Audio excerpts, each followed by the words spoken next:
ajudar os países a saltar sobre algumas barreiras tradicionais ao desenvolvimento, ao nos certificarmos de que mesmo nos pontos mais remotos do nosso país e dos outros países também existe acesso ao tipo de informação necessária para se tomar decisões econômicas e educacionais sólidas.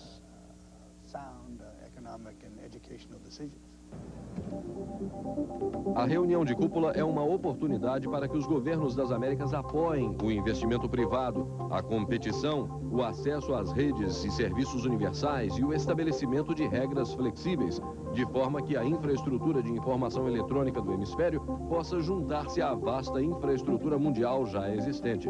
O objetivo é colocar todo o continente em linha com as maiores universidades, bibliotecas e instituições de pesquisa do mundo.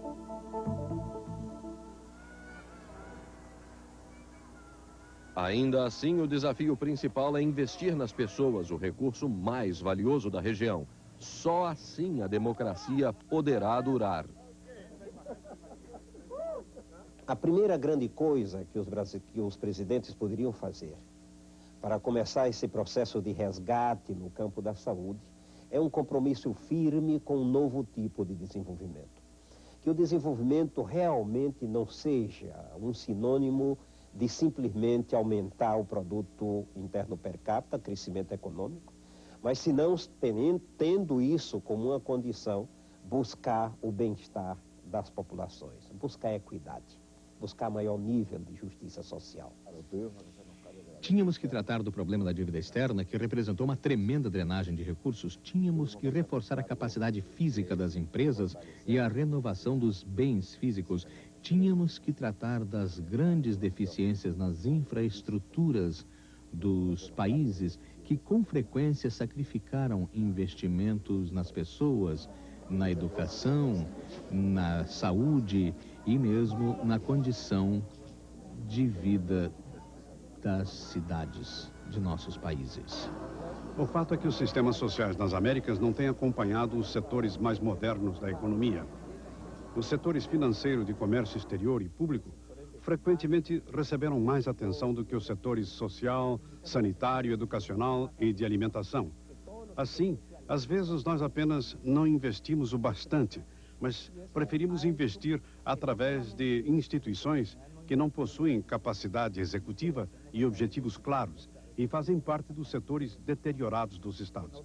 Muito mais trabalho pode ser feito em todos esses aspectos. E em todos esses aspectos se pode trabalhar muito mais. A ideia é oferecer os meios de forma que todos nas Américas tenham acesso aos benefícios do desenvolvimento. As propostas neste campo dão ênfase especialmente a segmentos da população como os pobres, as mulheres e os grupos indígenas, que precisam de medidas especiais para não serem excluídos do progresso. O primeiro passo é reforçar o acesso universal a uma educação primária de qualidade e facilitar a entrada em outros níveis educacionais. Sinto que estamos entendendo que este é o melhor investimento, que investimento na educação é altamente lucrativo. Frequentemente achamos que apenas os investimentos em fábricas ou hidrelétricas são lucrativos. Os retornos de investimento em educação são realmente enormes. Isso é que é investir em pessoas. Elas são o agente de desenvolvimento mais importante em nossos países. A proposta básica é de estabelecer em escala hemisférica uma associação que consiga até o ano 2000 um índice de 100% na conclusão da educação primária e de 75% na educação secundária. A iniciativa exige a aprovação das linhas gerais de um plano de ação que incluirá todas as nações do continente e incorporará organizações não governamentais, a comunidade empresarial e as instituições internacionais. O investimento nas pessoas também significa investir na saúde. Poderiam aprovar um compromisso ou estabelecer um compromisso importante com determinadas intervenções que são altamente eficazes, como os programas de imunização, os programas de alimentação e nutrição, os programas dirigidos ao meio ambiente e, finalmente, um compromisso real com o que nós chamamos a reforma do setor saúde, uma transformação do que fazer em saúde para o futuro, buscando dar mais eficácia, mais eficiência, e maior equidade nesse campo. A reunião de cúpula deverá produzir um compromisso que garantirá acesso igual e universal aos serviços de saúde, de forma que, ao final deste século, o índice de mortes entre as crianças seja reduzido em 1/3 e entre as mães em 50%. As recomendações incluem a descentralização dos serviços e uma reestruturação dos orçamentos, de modo a favorecer os mais pobres, o desenvolvimento de novos mecanismos financeiros e a incorporação do setor privado e das organizações não governamentais. Investimentos nas pessoas incluem também a concessão de meios que os setores de menor renda necessitam para poderem fazer parte do mundo empresarial. O setor de microempresas é uma área produtiva como resultado das contribuições destas organizações. É o despertar da energia de uma família, de um pequeno empresário com muito pouco capital e assistência técnica. Com estas duas coisas, uma pessoa que não era nada torna-se alguém, é capaz de produzir algo e vendê-lo. As propostas incluem a criação de um plano piloto que incorpore os mais pobres na economia, ao reduzir os obstáculos legais ao crescimento das empresas, bem como ao desenvolver recursos financeiros dirigidos às pequenas e microempresas. Ainda assim, a democracia e o crescimento não poderão durar se não existir uma aliança com a natureza. Os compromissos da reunião do Rio de Janeiro despertaram, de certa forma, os interesses e preocupações de toda a humanidade e alcançaram acordos que refletem a vontade política das nações. Ainda assim, acredito que aquilo foi só o começo da tarefa que nós temos diante de nós e que nós precisamos ajudar os países a desenvolver instituições para a proteção do meio ambiente, bem como sistemas que denunciem quaisquer projetos que possam, de alguma forma, prejudicar o meio ambiente. Os objetivos da aliança com a natureza, que está sendo proposta a chefes de Estado das Américas, pretendem garantir que quaisquer recursos usados hoje não baixarão a qualidade de vida das futuras gerações. Acabarão com o desperdício e reverterão a degradação ambiental no hemisfério, bem como reforçarão o gerenciamento dos recursos naturais com uma participação maior dos povos indígenas, comunidades locais e organizações ambientais privadas. Achamos que o desenvolvimento econômico e a proteção do meio ambiente podem andar de mãos dadas. Muitas vezes as pessoas pensaram que um era o oposto do outro. Quando eu penso sobre desenvolvimento, particularmente sobre o desenvolvimento que afeta os cidadãos mais pobres de nossas sociedades, a primeira coisa que penso é na proteção do meio ambiente onde essa gente vive. O presidente boliviano Gonçalo Sánchez de Lozada colocou isso muito bem, muito claramente, que as pessoas que mais deveriam se interessar pela proteção ambiental, pureza da água, em não derrubar a floresta, em ter certeza de que o ar não está poluído, em ter certeza de que a terra está sendo usada de maneira eficaz e que poderia ser usada muitas outras vezes para a agricultura, são as pessoas que realmente vivem perto dessas águas, dessa terra e na floresta. Miami. O ponto de contato para os Estados Unidos e seus vizinhos latino-americanos está pronta para dar as boas-vindas aos 33 chefes de Estado das Américas, todos democraticamente eleitos e que, a convite do presidente Bill Clinton, desejam forjar uma visão comum do futuro e construir os alicerces para a cooperação no continente no esforço de enfrentar os desafios do século XXI.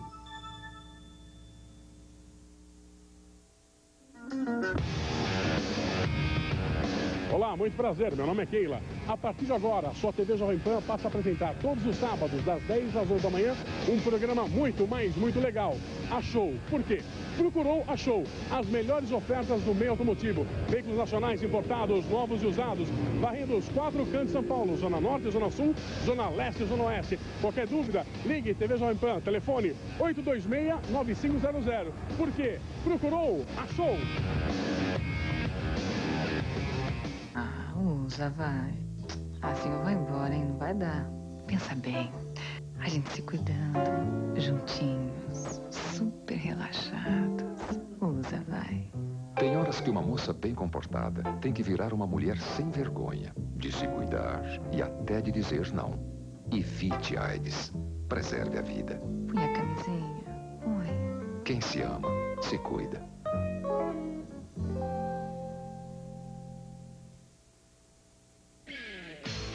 Tell you one thing, it's tough being 14. You know what I mean? There's a lot of tough things out in the streets today. I've been around and tried everything. There's a new drug called crack out there. Been on my own for over a year now. Sure, it's lonely sometimes. Crack's made from cocaine, but it's more addicting than cocaine. Nobody's life's perfect.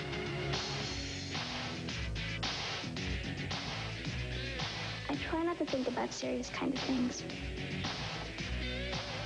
And some girls who get hooked on crack will walk a long way to get it. One thing I really don't know about is tomorrow.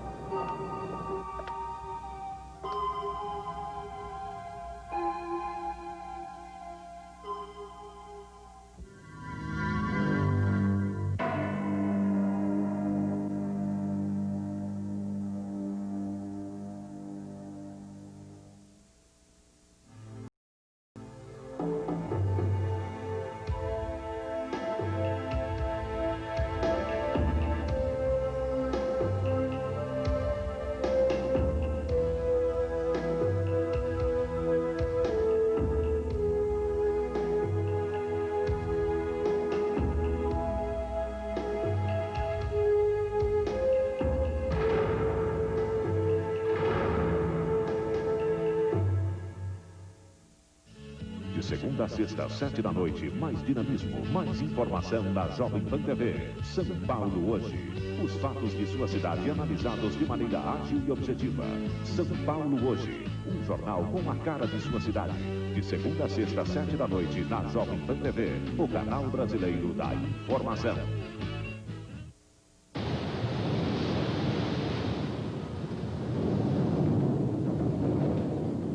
Ao fim da Segunda Guerra Mundial, o Japão precisou concentrar seus esforços na reconstrução e desenvolvimento econômicos. E para alcançar isso com rapidez, consumiam-se quantidades crescentes de combustíveis como o carvão e o petróleo.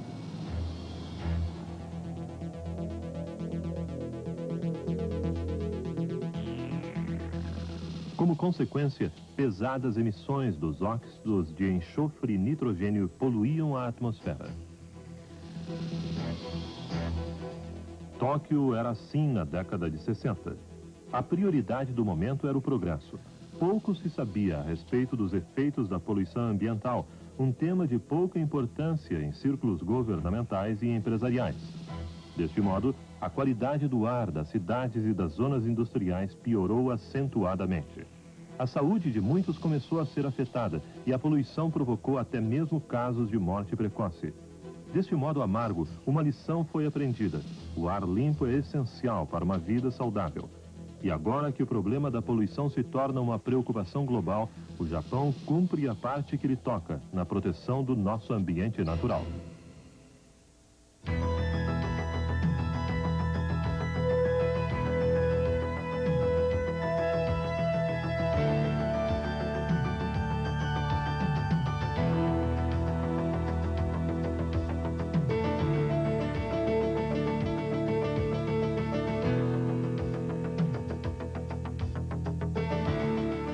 O Japão hoje possui os padrões de emissões mais rigorosos do mundo no que se refere a conhecidos poluentes como os óxidos de enxofre e nitrogênio e a partículas suspensas nas emissões. E para manter estes padrões, são postas em vigor regulamentações destinadas a prevenir a poluição do ar por fábricas e grandes empresas.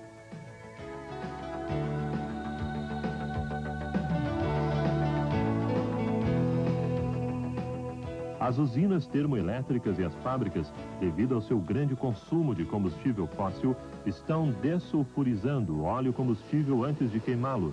Também utilizam queimadores de óxido de nitrogênio de baixo teor. Através do uso de coletores elétricos, partículas suspensas liberadas durante o processo de combustão são recuperadas. Também através dos processos de desnitração e dessulfurização, cerca de 90% dos óxidos de nitrogênio e enxofre do gás combustível são recuperados. Além disto, a densidade dos poluentes presentes no gás combustível é constantemente medida nos horários de funcionamento das instalações que queimam o combustível. O objetivo é assegurar que os níveis de emissões se mantenham abaixo do padrão estabelecido.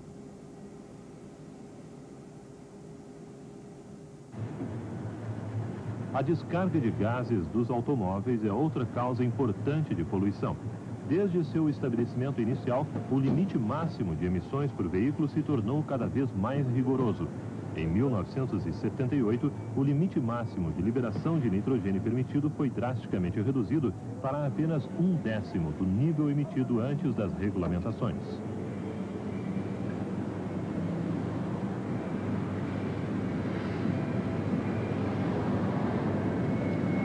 Como combustível de automóveis, a gasolina sem teor de chumbo se tornou popular à medida em que emite menos poluentes.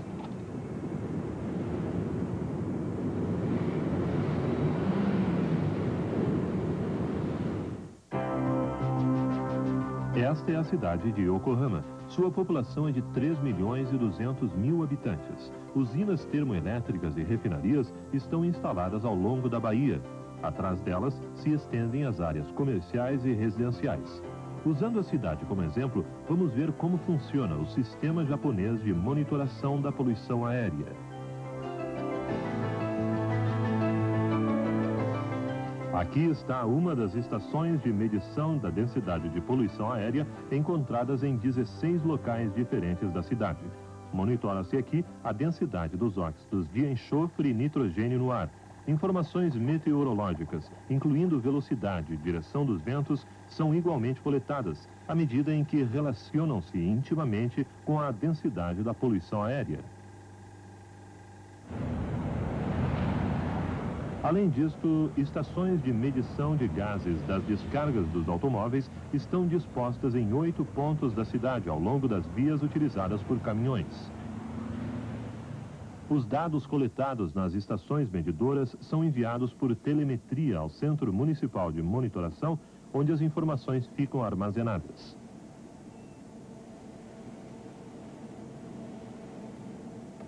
As estatísticas resultantes constituem material de referência para a administração municipal e os órgãos legislativos.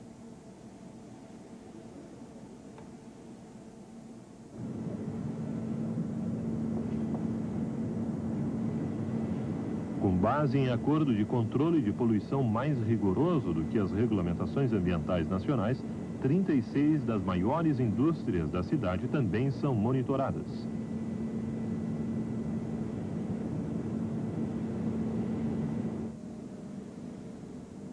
Verifica-se a densidade das emissões de óxidos de enxofre e nitrogênio em seus gases combustíveis. O resultado das medições é transmitido ao Centro de Monitoração Municipal, juntamente com dados sobre o consumo de energia em cada fábrica.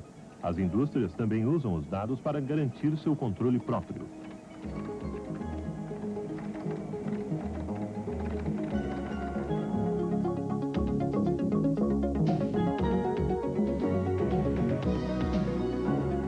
Regulamentações rigorosas contra poluidores do ar, monitoração constante através de cerca de 2.000 estações de medição em todo o país e novas tecnologias de controle da poluição. Tudo isto tornou os céus do Japão azuis novamente.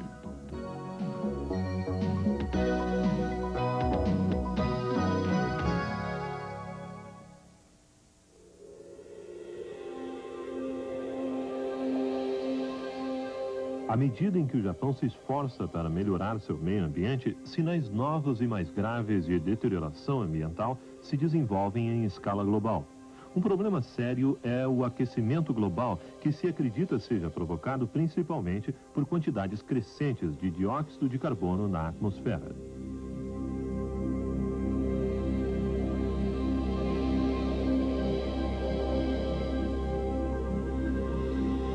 Acredita-se que este aumento agrava o efeito estufa, que deverá conduzir a uma elevação na temperatura global do planeta.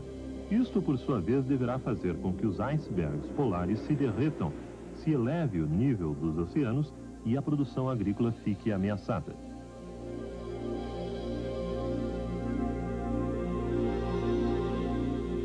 Outra preocupação diz respeito à chuva ácida, causada por emissões excessivas dos dióxidos de enxofre e nitrogênio. A chuva ácida tem destruído florestas na Europa e na América do Norte. Além disto, os danos causados em alguns lagos escandinavos foram tão sérios que colocaram em risco a vida dos peixes. Isto tornou necessária a neutralização da água através de infusões de cal.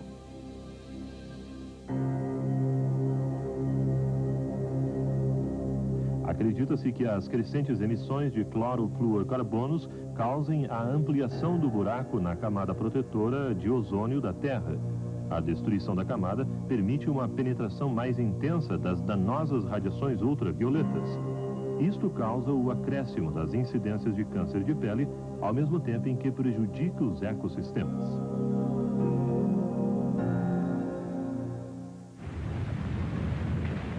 As florestas tropicais sofrem um grave processo de destruição. Um território equivalente à área continental da Grécia está desaparecendo a cada ano.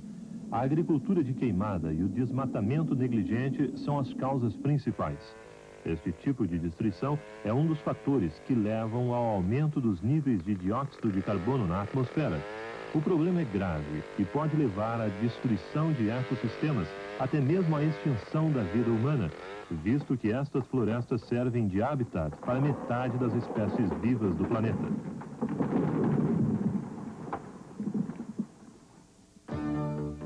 A desertificação é outro problema, visto que terras aráveis continuam a sofrer erosão. A exploração excessiva para o pasto e o cultivo é a causa do problema. Como consequência, falta madeira e alimentos essenciais, e a vida se torna cada vez mais difícil para os habitantes de zonas áridas. Em reunião de cúpula na França em 1989, o ambiente global foi um tema bastante discutido.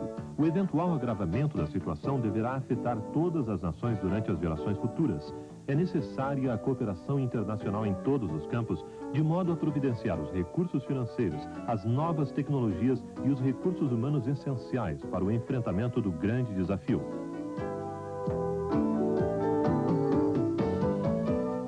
Em cooperação com o Programa Ambiental das Nações Unidas, o Japão sediou em Tóquio uma conferência sobre o ambiente global, numa proposta de combinar o conhecimento científico mundial com medidas destinadas a enfrentar o perigo ecológico.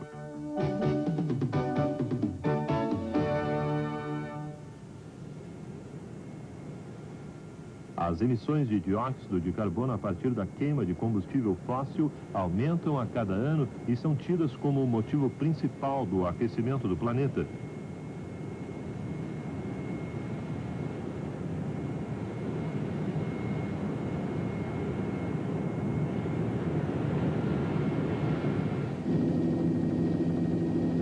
Virtualmente na dependência do petróleo importado, o Japão sempre se esforçou para economizá-lo. A crise do petróleo de 1973 e as subsequentes elevações do preço do combustível aceleraram este esforço.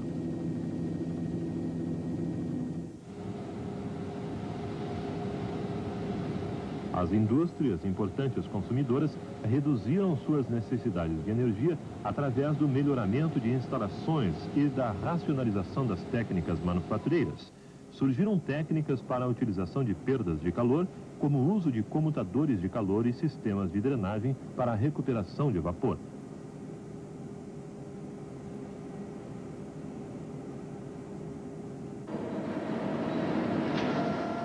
Simultaneamente, as fábricas começaram a desenvolver produtos que consomem menos energia.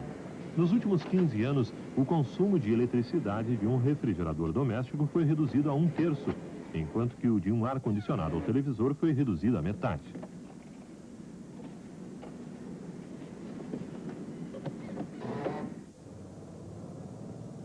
A racionalização do consumo de energia atinge todos os setores da vida cotidiana. Este conjunto residencial se localiza perto de uma instalação de processamento de lixo por uma razão lógica. O calor gerado pela incineração do lixo é usado para o suprimento de água quente e calefação a cada domicílio.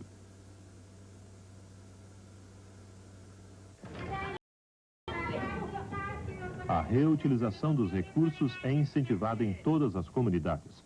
voluntários participam de vários projetos, como o de reciclagem de jornais, de embalagens de leite de papelão e de outros produtos descartáveis.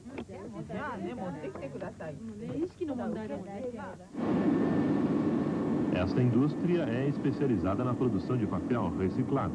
A reutilização não apenas conserva recursos florestais, como também poupa a energia adicional que, do contrário, seria necessária para a transformação da valiosa madeira em papel. Como resultado do esforço, o crescimento percentual do consumo de energia no Japão tem aumentado menos do que o produto nacional bruto do país. Felizmente, no que se refere às emissões de dióxido de carbono, o percentual tem sido gradativamente reduzido para um nível inferior à quantidade total de energia consumida.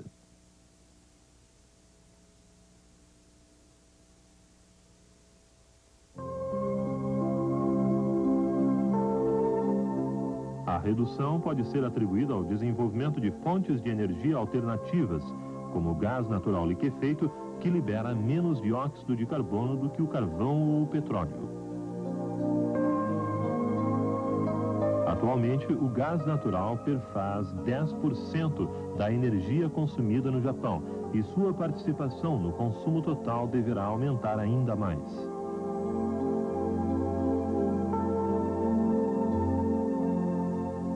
Quanto ao aquecimento global, ainda não se conhece em detalhes que mecanismo ocasiona o efeito estufa.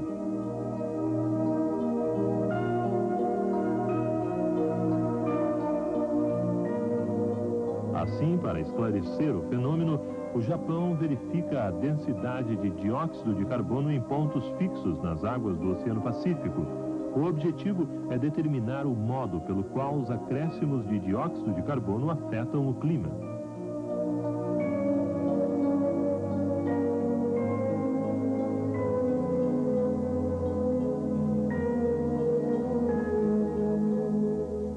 Através de observações em pontos fixos, a densidade atmosférica do dióxido de carbono também é monitorada.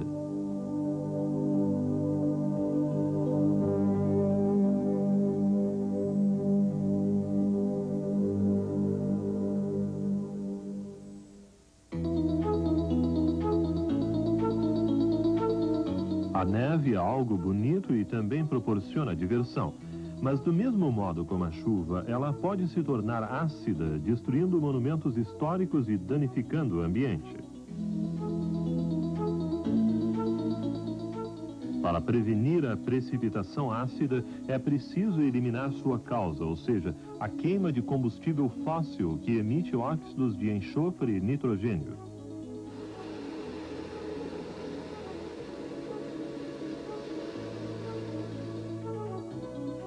O Japão tem progredido bastante na descoberta de maneiras para a redução destas emissões perigosas. Muito progresso já foi alcançado neste sentido. Hoje, o volume das emissões dos óxidos de enxofre e nitrogênio no Japão é o menor entre as nações desenvolvidas.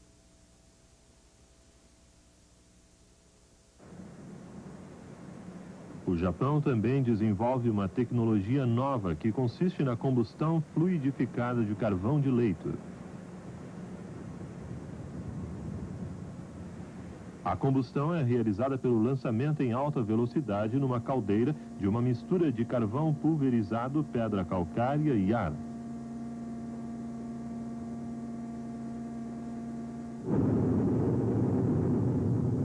A pedra calcária remove o óxido de enxofre durante a combustão e controla a formação do óxido de nitrogênio. Os resultados têm sido promissores e, em breve, a tecnologia deverá oferecer uso prático. Outra maneira inovadora para a remoção dos óxidos de enxofre e nitrogênio foi desenvolvida. Através da adição de amônia ao gás liberado e pela aplicação de um raio eletrônico de alta velocidade, o óxido de enxofre se transforma em sulfato de amônia e o óxido de nitrogênio em nitrato de amônia. As duas substâncias são então removidas na forma de pó. Assim, substâncias prejudiciais são transformadas em substâncias benéficas, pois os dois resíduos podem ser utilizados como fertilizantes.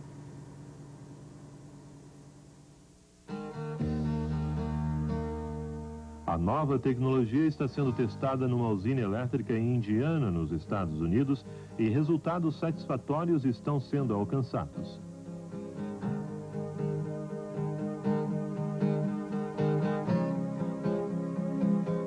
Por seu trabalho avançado na prevenção de poluição, o Japão é visitado com frequência por conservacionistas ambientais de outras nações.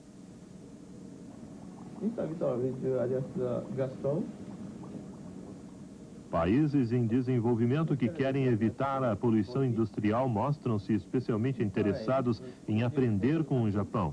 Tendo passado antes pela mesma transição, o Japão compreende o problema que as nações enfrentam e coopera prontamente.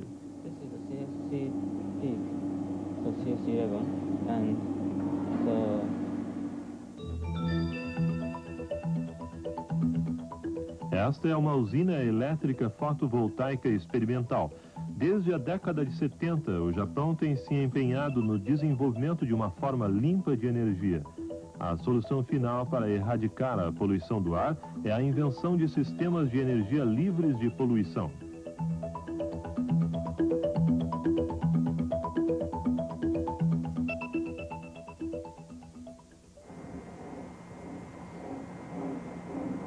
O aproveitamento da energia eólica vem sendo explorado. Através da aplicação de conceitos inovadores, a engenharia do catavento progride e cataventos de grande porte são projetados.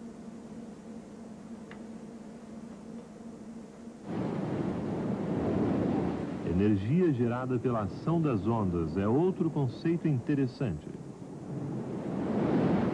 A energia gerada pelas ondas do mar é transformada em pressão de ar. Um tanque especialmente projetado mantém constante a energia variável das ondas, de modo a tornar estável a energia resultante. Esta é uma usina célula de combustível experimental. O hidrogênio é o combustível utilizado. A água e a eletricidade são produzidas quimicamente a partir do hidrogênio e do oxigênio. A usina deverá expandir sua produção de eletricidade para 35 milhões de quilowatts dentro de 15 anos.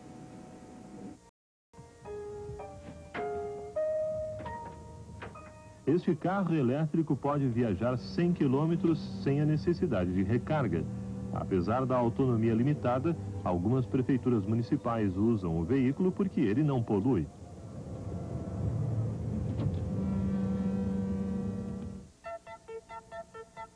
O problema da destruição da camada de ozônio do planeta tem se tornado uma preocupação global.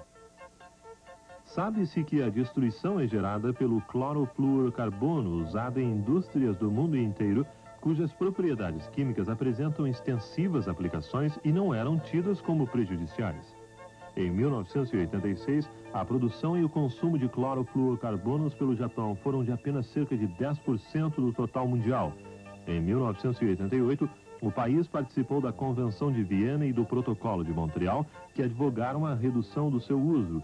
Já em 1989, o Japão estabeleceu limites de produção e consumo de modo a banir o uso dos clorofluorcarbonos antes do final do século.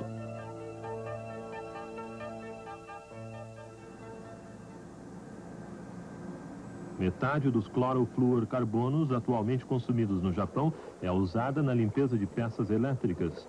Importantes indústrias recuperam as substâncias gaseificadas de modo a que nenhuma delas seja liberada ao ar. Além disso, as empresas anunciaram sua disposição de banir o uso da substância em prazo mais curto, isto é, até o ano de 1995.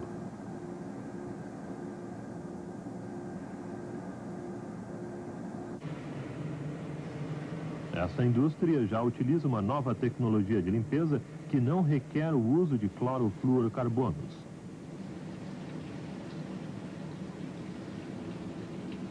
Com o novo processo, uma base de vidro para cristal líquido é limpa em água pura através de vibrações produzidas por ondas supersônicas. Os resultados são excelentes.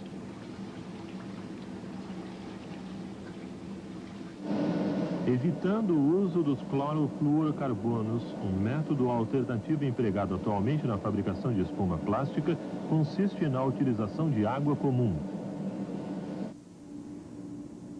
Quanto aos clorofluorcarbonos usados como líquido refrigerante nos aparelhos de ar-condicionado de automóveis, uma nova tecnologia torna possível a recuperação de 95% das substâncias. O que se recupera, porém, precisa ser processado para se tornar inofensivo. Para o que existe uma solução. Um novo processo permite a decomposição dos clorofluorcarbonos através de sua mistura ao vapor e de sua introdução num tubo de sílica contendo gás argônio em estado plasmático.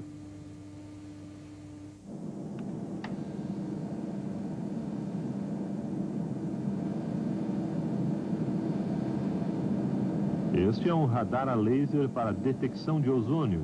Através de raios ultravioletas, o radar a laser permite a monitoração da concentração de ozônio na atmosfera até a distância de 50 quilômetros.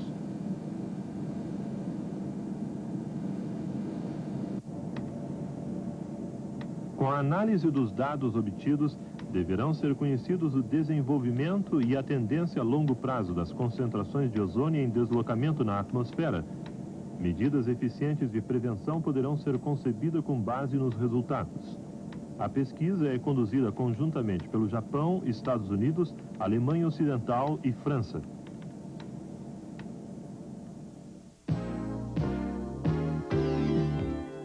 Florestas tropicais continuam a ser destruídas.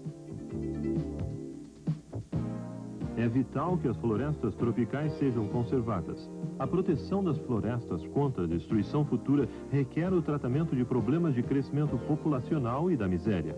O Japão está ativo, contribuindo com programas que tratam destes problemas em níveis bilateral e multilateral.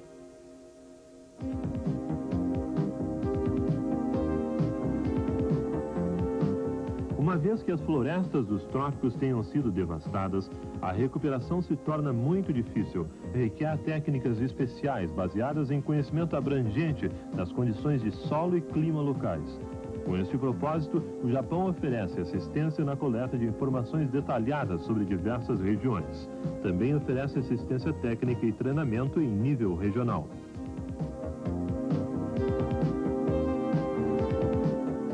Uma alternativa para a perigosa agricultura de queimada é o agroreflorestamento, uma combinação de agricultura com reflorestamento.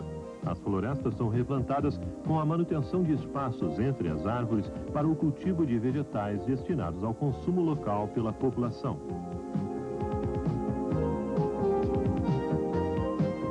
Projetos de conservação e reflorestamento vêm sendo conduzidos em várias regiões tropicais através de muitas organizações de caráter não governamental.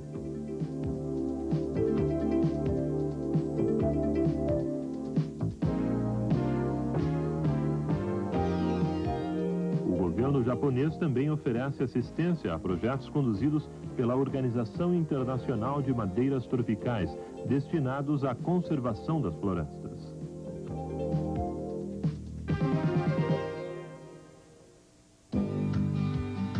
Este é um oásis de verde em pleno deserto.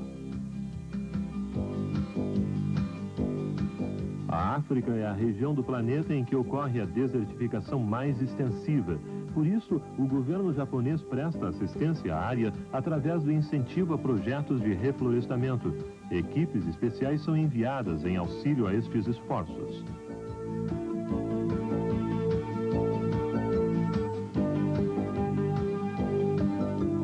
Organizações voluntárias japonesas também têm lançado projetos de reflorestamento em auxílio a estas regiões.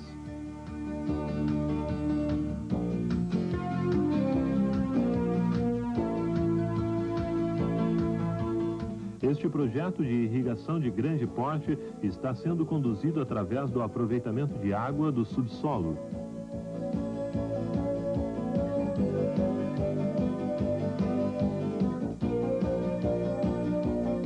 A água não apenas impediu o avanço da desertificação, como ainda recuperou a fertilidade do solo. Juntamente com outros projetos preservacionistas conduzidos no Japão, um grande plano de recuperação está sendo implementado na Baía de Tóquio. A área litorânea natural da cidade vinha sendo destruída pelos processos de urbanização e industrialização. Isto ocorria em consequência da necessidade de reconstrução econômica no período pós-guerra. A necessidade não mais existe e por isso a Bahia está sendo restaurada, visando o estabelecimento de um maior equilíbrio em relação à natureza.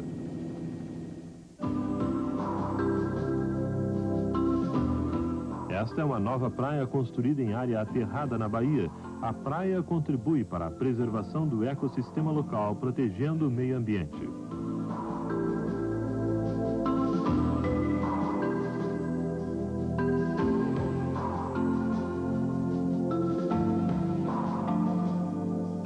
No Parque de Pássaros Selvagens de Tóquio, criado igualmente em área aterrada, o ambiente é mantido o mais natural possível.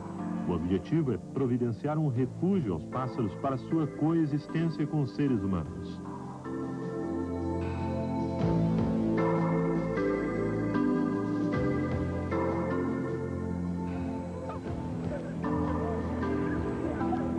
Todos os anos, cisnes voam desde a Sibéria e passam o inverno no Japão. Com a chegada da primavera, os cisnes voam de volta para a Sibéria e deixam seu refúgio da maneira como o encontram. O instinto os faz preservar o habitat para si próprios e sua prole através das gerações. De modo idêntico, o instinto humano precisa conservar o ambiente global e seus variados recursos para as gerações futuras. E quaisquer que sejam as medidas necessárias para a concretização desta meta, elas terão que ser postas em prática sem desequilibrar o habitat oferecido pela natureza, o mesmo ambiente que sustenta nossas próprias vidas.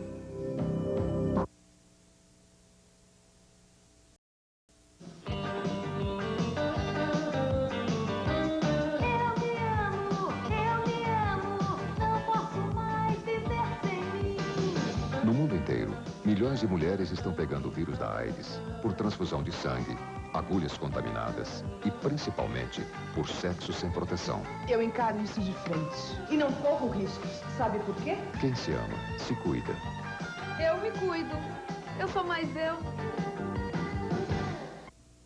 Toda quarta, a partir de 8h30 da noite, aqui na Jovem Pan TV, Opinião Livre. Uma análise dos principais setores da vida nacional, com debates e comentários. Opinião Livre. Apresentação, José Melo Marques. Toda quarta, 8h30 da noite, na Jovem Pan TV, o canal brasileiro da informação.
Se a cidade de São Paulo se coloca como palco do